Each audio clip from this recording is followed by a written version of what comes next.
Good morning, Smyrna Wildcats, and welcome to Chapter 9 of Harry Potter and the Sorcerer's Stone by J.K. Rowling. The Midnight Duel. Harry had never believed he would meet a boy he hated more than Dudley. But that was before he met Draco Malfoy. Still, first-year Gryffindors only had potions with the Slytherins, so they didn't have to put up with Malfoy much. Or at least, they didn't until they spotted a notice pinned up in the Gryffindor common room that made them all groan. Flying lessons will start on Thursday, and Gryffindor and Slytherin would be learning together. Typical, said Harry dryly. Just what I always wanted, to make a fool out of myself on a broomstick in front of Malfoy. He had been looking forward to learning to fly more than anything else. You don't know that you'll make a fool out of yourself, said Ron reasonably. Anyway, I know Malfoy's always going on and on about how good he is at Quidditch, but I bet that's all talk. Malfoy certainly did talk about flying a lot. He complained loudly about first years never getting on the house Quidditch teams and told long, boastful stories that always seemed to end with him narrowly escaping muggles and helicopters. He wasn't the only one, though. The way Seamus Finnegan told it, he'd spent most of his childhood zooming around the countryside on his broomstick. Even Ron would tell anyone who'd listen about the time he'd almost hit a hang glider on Charlie's old broom. Everyone from Wizarding families talked about Quidditch constantly. Ron had already had a big argument with Dean Thomas, who shared their dormitory about soccer. Ron couldn't see what was so exciting about a game that only had one ball where no one was allowed to fly.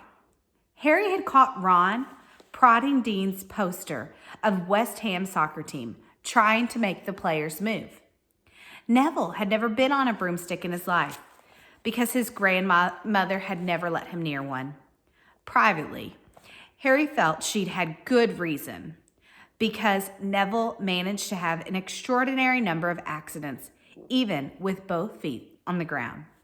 Hermione Granger was almost as nervous about flying as Neville was.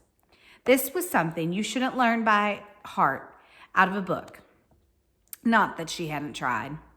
At breakfast on Thursday, she bored them all with flying tips she'd gotten out of the library book called Quidditch Through the Ages. Neville was hanging on to every word, desperate for anything that might help him on his broomstick later.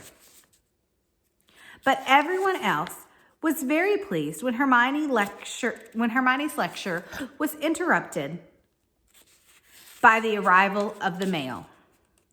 Harry hadn't had a single letter since Hagrid's note, something that Malfoy had been quick to notice, of course. Malfoy's Eagle Owl was always bringing him something. Packages of sweets from home, which he opened glowingly at the Slytherin table. A barn owl brought Neville a small package from his grandmother. He opened it excitedly and showed them the glass ball the size of a marble, which seemed to be full of white smoke. It's a Remembrall, he explained. Gran knows I forget things. She tells you if there's something you've forgotten to do. Look, you hold it tight like this, and if it turns red, oh. His face fell because the Remembrall had suddenly glowed scarlet. You've forgotten something. Neville was trying to remember what he'd forgotten when Draco Malfoy was passing the Gryffindor table, snatched the Remembrall out of his hand. Harry and Ron jumped to their feet. They were half hoping for a reason to fight Malfoy, but Professor McGonagall, who could spot trouble quicker than any teacher in the school, was there in a flash. What's going on? Malfoy's got my Remembrall. Professor, scowling, Malfoy quickly dropped the Remembrall back on the table. Just looking, he said, and he sloped away with Crabbe and Goyle behind him. At 3:30 that afternoon, Harry, Ron, and the other Gryffindors hurried down the front steps onto the ground for their first flying lesson. It was a clear, breezy day, and the grass ripped under their feet as they marched down the sloping lawns towards a smooth, flat lawn on the opposite side of the grounds to the forbidden forest, whose trees were swaying darkly in the distance. The Slytherins were already there, and so were 20 broomsticks lying neatly on the ground. Harry had heard Fred and George Weasley complain about the school brooms, saying that some of them started to vibrate if you flew too high and always flew slightly to the left. Their teacher, Madam Hooch, arrived. She was short, gray hair, and yellow eyes like a hawk. "Well, what are you waiting for?" she barked. "Everyone stand by a broomstick. Come on, hurry up." Harry glanced down at his broom. It was odd, and some of the twigs stuck out at an odd angle. "Stick out your right hand over your broom," called Madam Hooch at the front, "and say up." "Up!" everyone shouted. Harry's broom jumped into his hand at once, but it was one of the few that did. Hermione Granger's had simply rolled over to the ground, and Neville's hadn't moved at all. Perhaps brooms, like horses, could tell when you were afraid, thought Harry. There was a quiver in Neville's voice that was only too clearly that he wanted to keep his feet on the ground. Madam Hooch even showed them how to mount their brooms without sliding off the end, and walked up and down the rows correcting their grips. Harry and Ron were delighted when she told Malfoy he'd been doing it wrong for years. "Now, when I blow my whistle, you kick off the ground hard," said Madam Hooch. "Keep your broom steady, rise a few feet, and then come straight back down by leaning forward slightly. On my whistle. 3, 2... But Neville, nervous and jumpy, frightened of being left on the ground, pushed off hard before the whistle had touched Madam Hooch's lips. "Come back, boys," she shouted. But Neville was rising straight up like a cork shot out of a bottle, 12 feet, 20 feet. Harry saw a scared white face look down to the ground, falling away. Saw him gasp, slide sideways off the broom, and wham! A thud and a nasty crack, and Neville lay face down on the grass in a heap. His broomstick was still rising higher and higher, and started to drift lazily towards the forbidden forest, out of sight. Madam Hooch was bent over Neville. Her face was as white as his. "Broken wrist," Harry heard her mutter. "Come on, boy. It's all right. Up you get." She turned to the rest of the class. "None of you is to move while I take this boy to the hospital wing. You leave those brooms where they are, or you'll be out of Hogwarts before you can say Quidditch. Come on, dear." Neville, his face tear-streaked, clutching his wrist, hobbled off with Madam Hooch, who let her arm around him. No sooner were they out of earshot than Malfoy burst into laughter. "Did you see his face? The great lump!" The other Slytherins joined in. "Shut up, Malfoy," snapped Pavarti Paddle. "Oh, sticking up for Longbottom," said Pansy Parkinson, a hard-faced Slytherin girl. "Never thought you'd like fat little crybabies, Pavarti." "Look," said Malfoy, darting forward and snatching something out of the grass. "It's that stupid thing Longbottom's gran sent him." The Remember All glittered in the sun as he held it up. "Give that here, Malfoy," said Harry quietly. Everyone stopped talking to watch. Malfoy smiled nastily. "I think I'll leave it somewhere for Longbottom to find. How about up a tree?"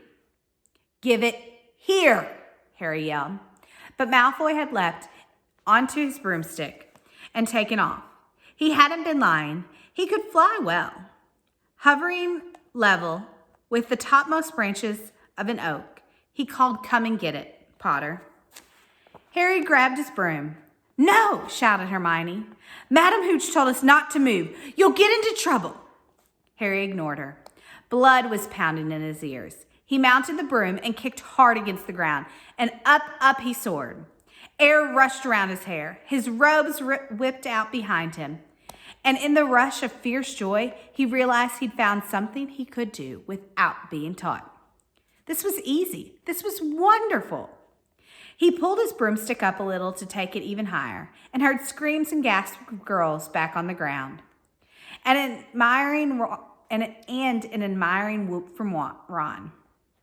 He turned his broomstick sharply to face Malfoy in midair. Malfoy looked stunned. "Give it here," Harry called, "or I'll knock you off that broom." "Oh, yeah?" said Malfoy, trying to sneer, but looking worried. Harry knew somehow what to do. He leaned forward and grabbed his broom tightly in both hands, and it shot towards Malfoy like a javelin. Malfoy only just got out of the way in time. Harry made a sharp about face and held the broom steady. A few people below were clapping. "No, Crabbe and Goyle up here to save your neck, Malfoy," Harry called. The same thought seemed to have struck Malfoy. "Catch it if you can, then," he shouted, and he threw the glass ball high into the air and streaked back towards the ground. Harry saw, as though in slow motion, the ball rise up into the air and then start to fall. He leaned forward and pointed his broom handle down. Next second, he was gathering speed in a steep dive, racing the ball. Wind whistled in his ears, mingling with the screams of people watching. He stretched out his hand. A foot from the ground, he caught it, just in time to pull his broom straight, and he toppled gently onto the grass with the Remember-All safely in his fist. "Harry Potter!" His heart sank faster than he'd just dived. Professor McGonagall was running towards them.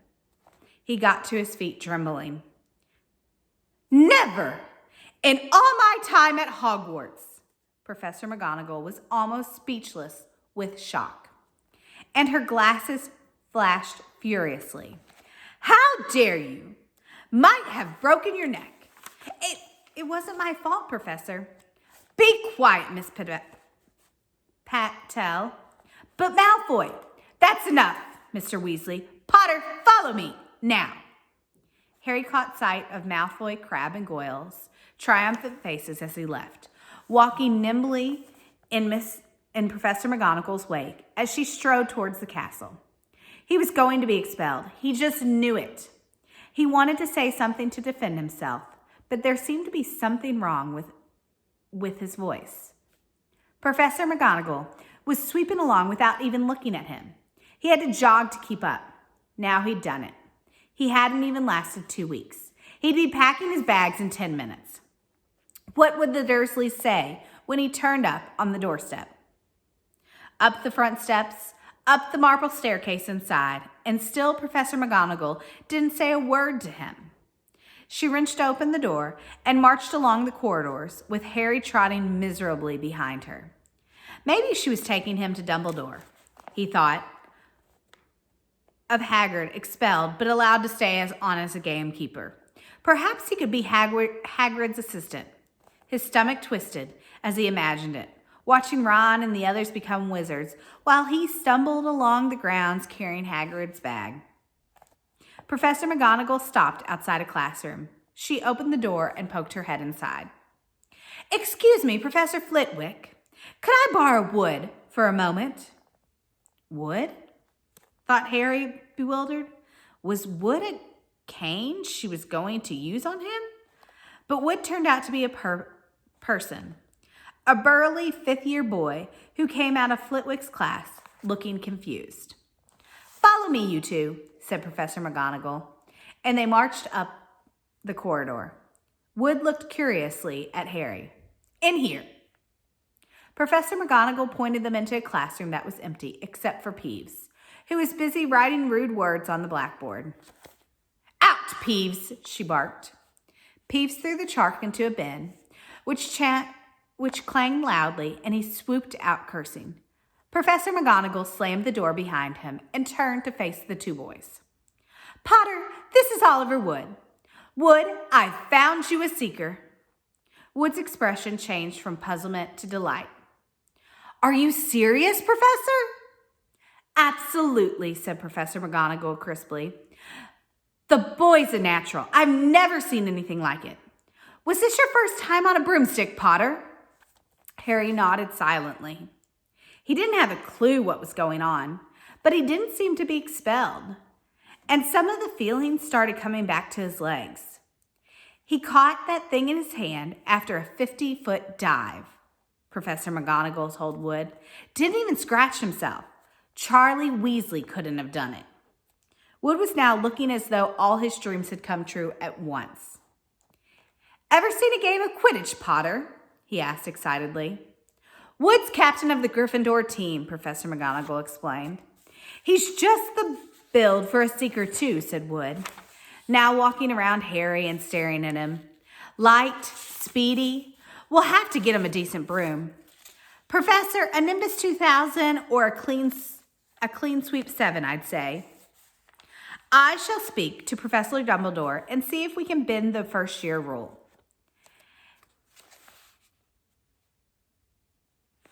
Heaven knows we need a better team than last year. Flattened in that last match by Slytherin, I couldn't look Severus Snape in the face for weeks.